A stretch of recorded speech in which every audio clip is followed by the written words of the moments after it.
Assalamualaikum everyone.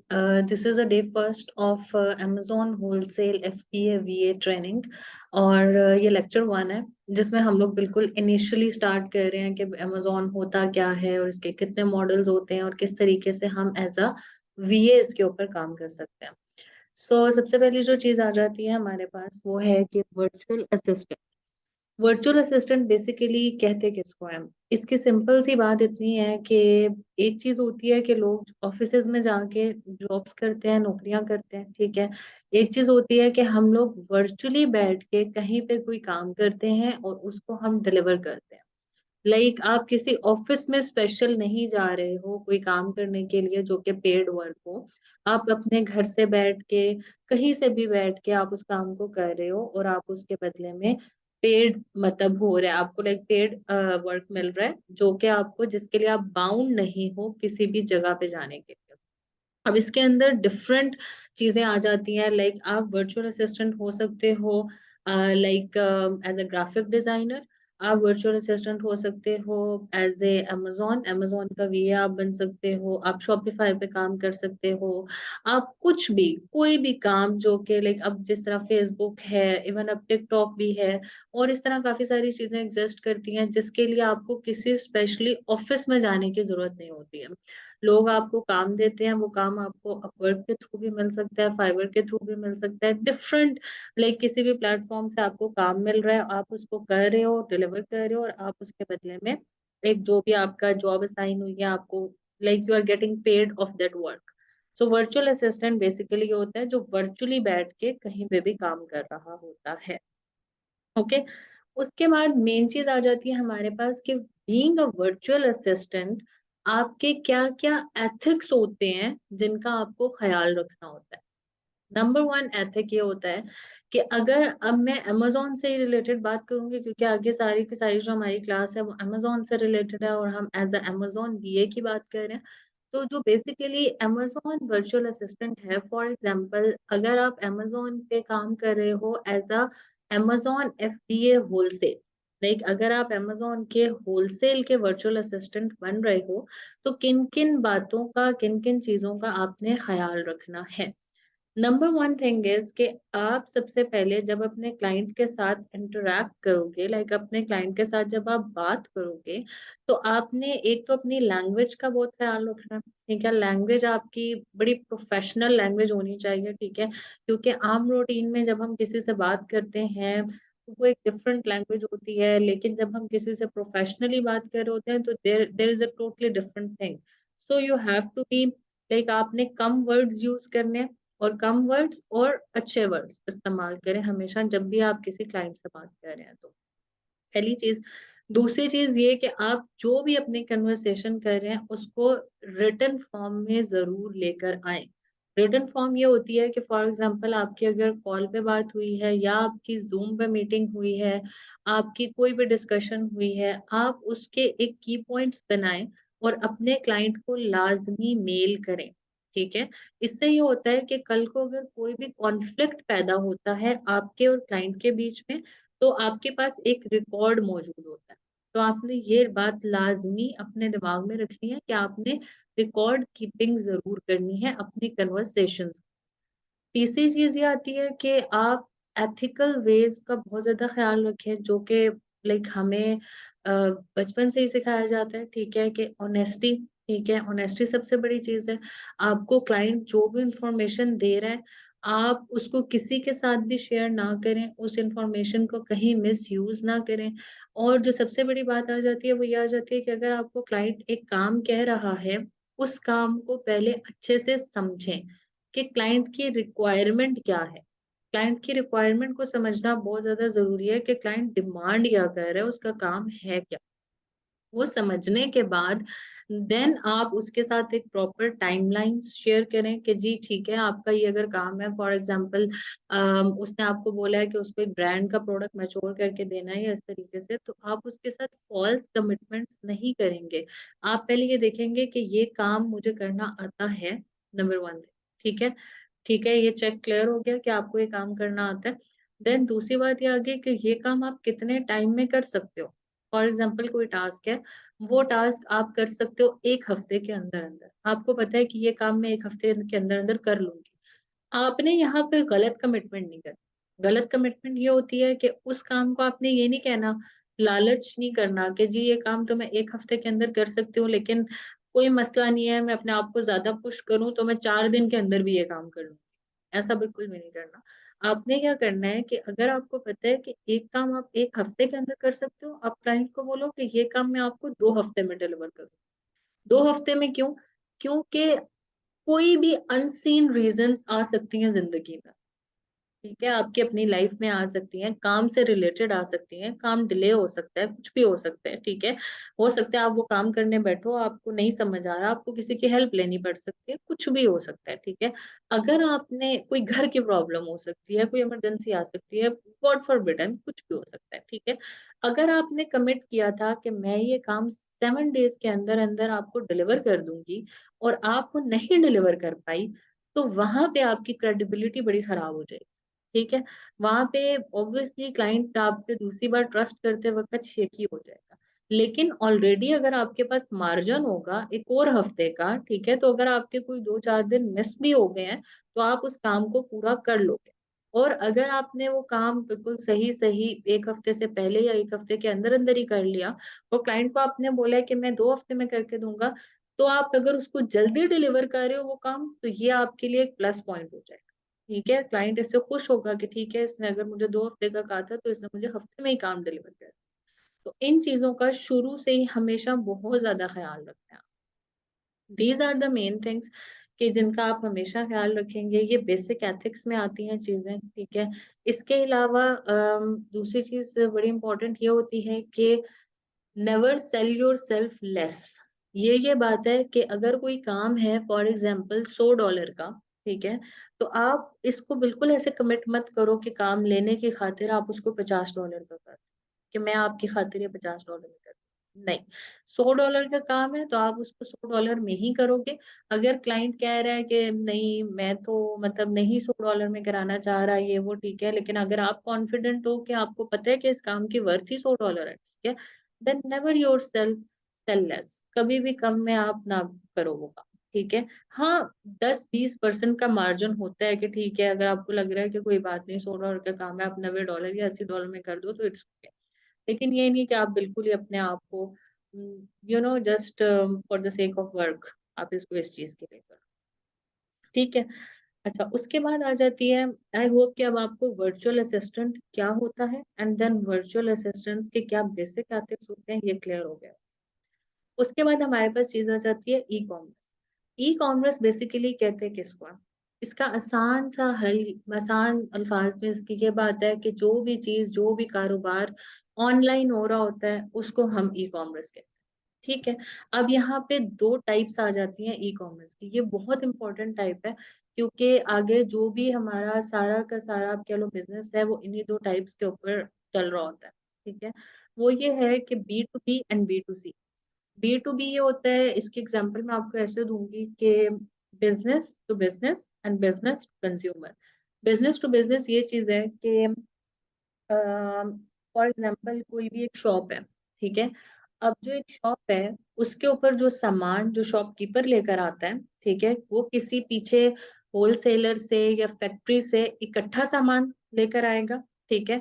जब वो इकट्ठा सामान लेकर आएगा वहाँ से, तो उसको जिसने सामान दिया होगा फॉर एग्जांपल किसी फैक्ट्री से वो सामान लेकर आ रहा है, अब फैक्ट्री वाला भी बिज़नेस कर रहा है, ठीक है? वो उसको बल्क में सामान दे ठीक है? वो वहाँ से बल्क में उठाएगा, उठा के अपनी शॉप पे लाके रख दे, ठीक है? ये होता है बी टू बी। इसके अंदर हमेशा लार्ज क्वांटिटीज़ इन्वॉल्व होती हैं, बिज़नेस टू बिज़नेस। हम लोग भी जो कर रहे होते हैं, हम लोग बी टू बी भी करते हैं एंड बी टू सी भी करते हैं। इस तरीके से कि हम लोग सप्लायर से सामान लेते हैं ज़्यादा क्वांटिटी में एंड देन हम उसको फिर बेचते हैं एक-एक करके डिफरेंट प्लेटफ़ॉर्म्स पे लाइक स्पेशली अमेज़न के ऊपर हम उसको लिस्ट करते हैं और फिर हम उसको एक-एक करके बेच होते हैं। Same like a shopkeeper, shopkeeper जाता है किसी फैक्ट्री से सामान उठाता है, आके अपनी दुकान पे रखता है और उसको फिर एक-एक करके सेल कर रहा होता है। फॉर एग्जाम्पल आप जाते हो एक कोक की बोतल लेने के लिए, ठीक है, आप जाओगे मार्केट, आप जाके शॉपकीपर से लाइक अगर एक बबल गम भी लोगे तो वो आपको दे देगा, ठीक है, उसके जो भी पैसे होंगे वो आपको दे देगा, क्योंकि वो B2C कर रहा है, वो अपना बिजनेस टू कंज्यूमर, बिजनेस से कंज्यूमर से काम कर रहे हैं, ठीक है, हम कंज्यूमर हैं और वो बिजनेस कर रहे हैं, ठीक है, बिजनेस टू कंज्यूमर। लेकिन अगर वही मतलब एक बबल गम हम किसी फैक्ट्री से लेने के लिए जाएं तो वो हमें नहीं देंगे, ठीक है, वो कहेंगे कि नहीं भाई आप या तो पूरी क्वांटिटी लो या इतने कार्टन लो या कहाँ से आए हो कौन सा बिजनेस कर रहे हो, ये वो ठीक है मैं आपको क्यों। आई होप कि अब आपको B2B एंड B2C का जो डिफरेंस है वो क्लियर हो चुका होगा। उसके बाद आ जाता है कि कौन सी international e commerce websites exist करती हैं। हमारे पास डिफरेंट वेबसाइट्स हैं like Amazon, eBay, Walmart, Etsy, Home Depot, Daraz in Pakistan.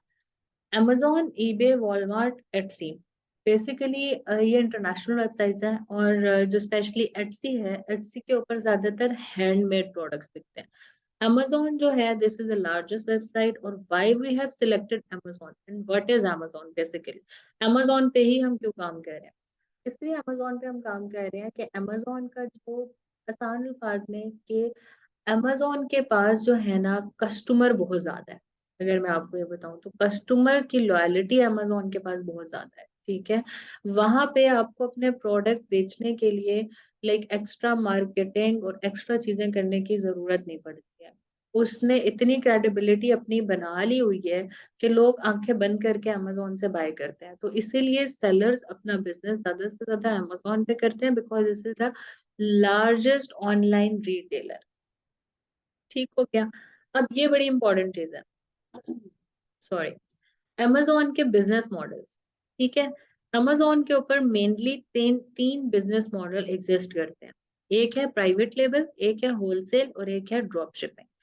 Private label ये होता है कि फॉर एग्जांपल एक कोई कोई हम एग्जांपल ले लेते हैं कि जी वाटर बोतल है, ठीक है, अब एक पानी की बोतल है, ठीक है, हम कहते हैं कि जी हमने ना इसको बेचने का अपना ब्रांड बनाना है, हम लोग इसको चाइना से इंपोर्ट करेंगे, इसके ऊपर अपना लोगो लगाएंगे और इसको बेचेंगे। अब जब हम उसको चाइना से इंपोर्ट कर रहे हैं, हम उसके ऊपर अपना लोगो लगा रहे हैं और उसको हम बेच रहे हैं, ये होता है प्राइवेट लेबल, लाइक हम अपना ब्रांड बना रहे हैं, ठीक है, एक ऑलरेडी कोई ब्रांड एग्जिस्ट करता है, ठीक है, उसकी अगर हम प्रोडक्ट को खरीद लेते हैं, बहुत ही आसान अल्फाज में कि उसकी अगर हम कोई फ्रेंचाइज ले लेते हैं और उसको हम बेचना शुरू कर देते हैं, तो वो आ जाता है होलसेल, ठीक है। तीसरी चीज आ जाती है आपके पास ड्रॉप शिपिंग। ड्रॉप शिपिंग मैं बिल्कुल अलाउ नहीं करती कि आप लोग करें, ठीक है, लेकिन for a purpose of learning के ड्रॉप शिपिंग होती क्या है मैं बता देती हूँ। ड्रॉप शिपिंग ये होती है कि एक प्रोडक्ट है, वो फॉर एग्जांपल Amazon पे लगी हुई है $100 की, ईबे पे लगी हुई है $50 की।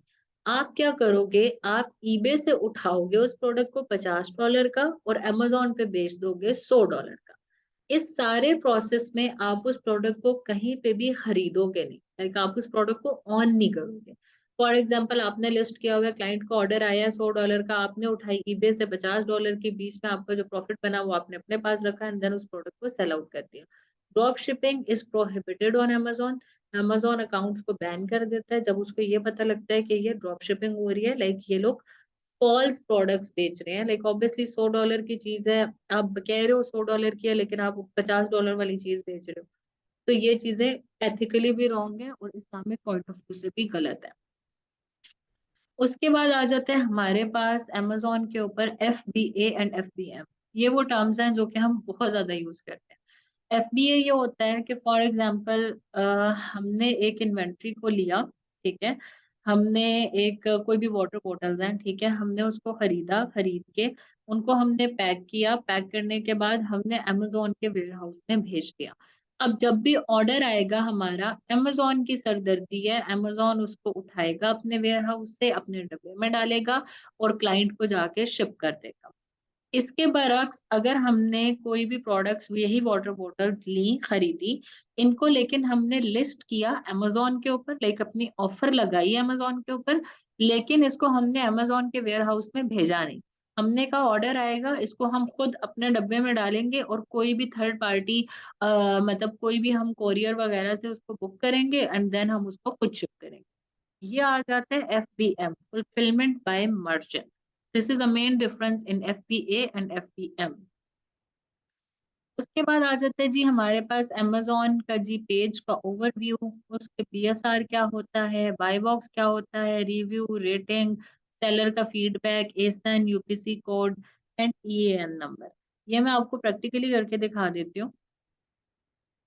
It's very simple. आपने क्या करना है,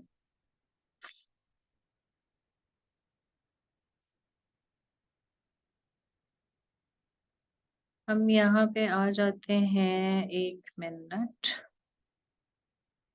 just want to stop sharing my screen।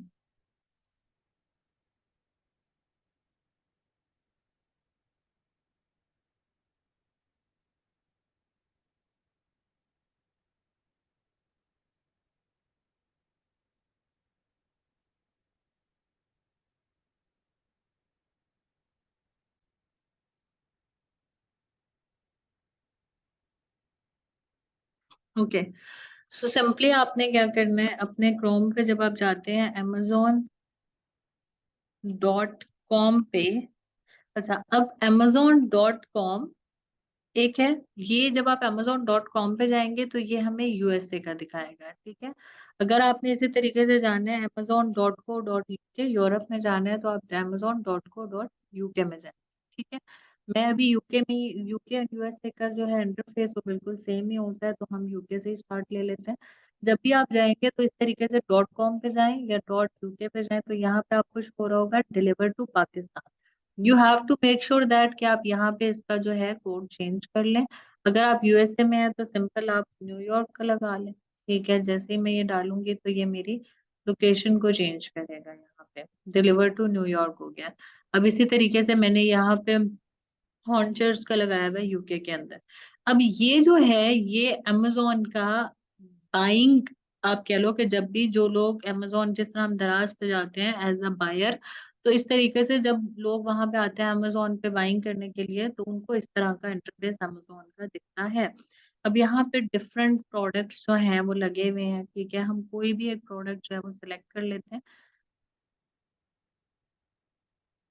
Baby की कैटेगरी में चले जाते हैं, ठीक है। बेबी की कैटेगरी में जाके कोई भी चीज देख लेते हैं।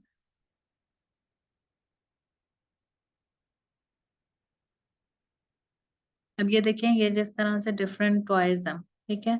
अब मैं इस टॉय को ओपन कर लेती हूँ कि ये क्या चीज है। अब ये देखें, ये एक प्रोडक्ट है जो अमेजोन के ऊपर लिस्ट हुआ हुआ है, ठीक है। ये प्रोडक्ट का image, this is a product image, यहाँ पे हमें सारे प्रोडक्ट के इमेजेस शो हो रहे होते हैं, ठीक है। उसके बाद ये प्रोडक्ट की डिस्क्रिप्शन है, Fisher Price baby musical learning toy baby, ठीक है। और अब ये जो फिशर प्राइस है, जब भी कोई भी लिस्टिंग शुरू हो रही होती है तो वो अपने ब्रांड के नेम के साथ शुरू हो रही होती है, ठीक है। अब यहाँ पे आप देखें, visit the Fisher Price store, ये बेसिकली ब्रांड का नाम, ठीक है। यहाँ पे इसको एक अवार्ड टाइप मिला हुआ है अमेजोन चॉइस का, ठीक है। हर किसी को नहीं मिला हुआ होता है ये यहाँ पे हमें इसकी रेटिंग शो हो रही है कि जी इसकी 3418 रेटिंग है। ये जो भी आपको सेल्स वगैरह और ये शो हो रही है, इससे कंफ्यूज होने की बिल्कुल जरूरत नहीं है, क्योंकि ये हीलियम 10 लगा हुआ है जो कि हमें शो कर रहा है, वो डिफरेंट टूल है, वो हम फर्दर आगे देखेंगे। यहाँ पे अब ये हमें शो कर रहा है कि जी इसकी प्राइस है 17 पाउंड की, ठीक है। ये इस प्रोडक्ट के बारे में इन्होंने सारी की सारी डिटेल्स दी हुई है, डिस्क्रिप्शन दी हुई है इस प्रोडक्ट की कि जी ये प्रोडक्ट की डायमेंशन है, बैटरीज हैं इसके अंदर, इतने से इतने एज के बच्चे इसके साथ खेल सकते हैं। ये प्रोडक्ट का एसन है। अब ये जो एसन है ये बड़ी इंपॉर्टेंट चीज है। एक तो ये हमें यहाँ नीचे से भी मिल जाता है जहाँ पे प्रोडक्ट की सारी हमारे पास डिस्क्रिप्शन वगैरह होती है, और एक ये हमें ऊपर जो हमारी एड्रेस बार है इसमें आप देखें ये बी से शुरू हो रहा होता है। ये हमारा बेसिकली एसन होता है जिसको हम आगे फर्दर यूज कर रहे होते हैं प्रोडक्ट्स के लिए। और ये एसन हमेशा अमेजोन असाइन करता है जब भी कोई प्रोडक्ट अमेजोन पे लिस्ट होता है तब। इसके अगर आप देखते हैं यहाँ पे, this is I guess right side ना, हाँ, राइट साइड पे आप देखते हैं तो आपको ये नजर आ रहा है add to basket and buy now का ऑप्शन, इसको कहलाया जाता है बाय बॉक्स। ये बेसिकली बाय बॉक्स है, ठीक है। अब यहाँ पे और ऑफर्स भी लगी हुई हैं, ये हमें शो कर रहा है कि ये product dispatch from Amazon and sold by Amazon। Amazon ही इसको बेच रहा है और Amazon ही इसको डिस्पैच कर रहा है। लेकिन यहाँ पे न्यू 9 ऑफर्स भी चल रही हैं, ठीक है। 9 लोग इसको और भी बेच रहे हैं, जिसमें से एक ये है टॉप नॉच फॉर सेल। ये अब ये क्या है, दिस इज FBA। ये FBA सेलर है, ठीक है। FBA सेलर, ये इस तरीके से मुझे पता चला कि सोल्ड बाय ये बंदे का नाम, लाइक सेलर का नाम, और डिस्पैच फ्रॉम Amazon, Amazon से डिस्पैच हो रहा है। सिमिलरली ये जो दूसरा है ये है sold by Amaze products and dispatch from Amaze products, this is FBM। Like इस बंदे ने Amazon का प्लेटफॉर्म तो यूज किया हुआ है, लेकिन ये इसको खुद से ही डिस्पैच कर रहा है सिंपली। आगे भी इसी तरीके से ये कोई बरकत डील्स वाला है, ये भी FBM कर रहा है। ये जोब एंड सैफ, ये भी जो है ये भी FBM कर रहे हैं। होम्स डेको, ये भी FBM कर रहा है। तो this is a main thing कि जी ये FBA और FBM, ये मेन फर्क होता है। यहाँ से हमें पता चल जाता है कि FBA कौन कर रहा है और FBM कौन कर रहा है, ठीक है। उसके बाद आगे चीज आ जाती है कि प्रोडक्ट का sales rank. Sales rank basically होता क्या है, सेल्स रैंक की एग्जांपल इस तरीके से होती है कि जी फॉर एग्जांपल हम किसी स्कूल में एडमिशन लेते हैं, ठीक है। ये सेल्स रैंक आप लोगों को नजर कहाँ से आएगा, बेस्ट सेलर रैंक हमें डिस्क्रिप्शन से नीचे नजर आ जाता है, जहाँ पे ये लिखा हुआ है कि जी 2006 एंड टॉयज एंड गेम्स। और यहाँ से हमें पता चल जाता है कि ये सेल्स रैंक इसका क्या है। सेल्स रैंक की सिंपल सी डेफिनेशन है कि फॉर एग्जांपल हम इसको ऐसे ले लें कि किसी स्कूल में हमने एडमिशन लिया है। अब स्कूल में जब आप एडमिशन लेते हैं तो आपको एडमिशन के टाइम पे एक एडमिशन नंबर मिलता है, ठीक है। कि ये आपका एडमिशन नंबर है, वो हो सकता है कुछ 1,000, 10,000, 20,000 कुछ भी हो, ठीक है। उसके बाद जब आप क्लासरूम में जाते हैं तो वहां जाके आपको एक रोल नंबर असाइन हो जाता है। अब आपकी क्लास में अगर 60 स्टूडेंट्स हैं तो हो सकता है आपका रोल नंबर हो 30, 40, कुछ भी हो सकता है रोल नंबर, ठीक है।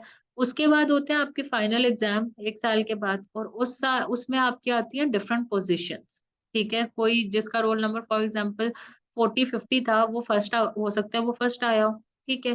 तो इसी तरीके से अमेजोन के अंदर होता है कि जो भी प्रोडक्ट्स न्यू आते हैं और वो लिस्ट होते हैं, लाइक जो भी प्रोडक्ट नया आया है और वो अमेजोन के अंदर एडमिशन ले रहे हैं, आप इसको ऐसे ही ले लो, तो अमेजोन का सिस्टम उसको उस कैटेगरी के अंदर, अगर वो टॉयज का प्रोडक्ट है तो टॉयज की कैटेगरी में, होम एंड किचन का प्रोडक्ट है तो होम एंड किचन की कैटेगरी में एक नंबर असाइन कर देगा। वो नंबर लाखों में होगा, 1 लाख को छोड़िए। और वो अब उसकी परफॉर्मेंस पे डिपेंड करता है कि वो कितनी अच्छी परफॉर्मेंस करता है, लाइक वो कितनी अच्छी सेल्स करता है, कितने लोग उसको आके खरीद रहे हैं, कितने लोग उस पे अच्छा रिव्यू दे रहे हैं, कितने लोग उस पे बुरा रिव्यू दे रहे हैं।